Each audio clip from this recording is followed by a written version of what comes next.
ఈ విషయం తెలుసా భయ్యా? యాక్చువల్లీ చావా ఫిలిం ఉంది చూడండి. సో యాక్చువల్లీ ఈ చావా ఫిలిం తీసిన డైరెక్టర్ లక్ష్మణ్ గారు. సో తిను ముందుగా మన పాన్ ఇండియా స్టార్ మన ప్రభాస్ అని తీసుకుందాం అన్నట్టు అనుకున్నారంట. సో అది మెల్లగా షిఫ్ట్ అయిపోయి మన మహేష్ బాబు గారు చేస్తే ఇంకా బాగుంటుంది అన్నట్టు తెలిసిందంట. సో అప్పటికే మన మహేష్ బాబు గారు రాజమౌళి గారితో ఫిలిం సెట్ అవ్వడము, సో అలా వెళ్ళిపోవడము, ఆ ఫిలింని కూడా మన మహేష్ బాబు గారు మిస్ చేసుకున్నారు. ఆ ఫిలిం అని ఎందుకు అంటున్నాం అంటే, ఇదివరకు వచ్చిన ఫిలిమ్స్ లీడర్ ఫిలిం కానియచ్చు, ఇంకా చెప్పుకుంటా పోతే చాలా ఫిలిమ్స్ ఉన్నాయి, పుష్ప ఫిలిం కానియచ్చు, ఇవన్నీ మన మహేష్ బాబు మిస్ చేసుకున్నారని చెప్పుకోవచ్చు. అవి కూడా ఒక రేంజ్ లోకి వెళ్ళినాయి. ఈ సినిమాతో వచ్చిన ఈ ప్యాటర్న్ తో వచ్చిన మన విక్కీ కౌశల్ గారు ఫిలిం లో మన మహేష్ బాబు ఛత్రపతి సంభాజీ మహారాజ్ గారి బయోపిక్ తీస్తే ఎలా ఉంటుంది అనేది ఒకసారి కామెంట్ చేయండి భయ్యా, నాకైతే తెలుసుకోవాలని ఉంది.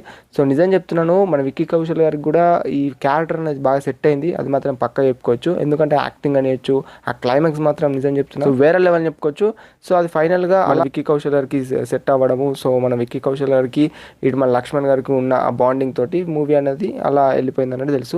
నేషనల్ అవార్డు అయితే పక్కా వచ్చేస్తుంది మన విక్కీ కౌశల్ గారికి యాక్టింగ్ చూసిన తర్వాత అని చెప్పుకోవచ్చు. అండ్ అదే కాదు, మన విక్కీ కౌశల్ గారికి అండ్ లక్ష్మణ్ గారికి ఉన్న బాండింగ్ విధంగా సో మూవీ అనేది సెట్ అయింది అన్నట్టు కూడా కొన్ని తెలుస్తున్నాయి. సో ఇదన్నట్టు ఓవరాల్ గా చావా ఫిలిం ఉన్న కొంచెం లింకప్.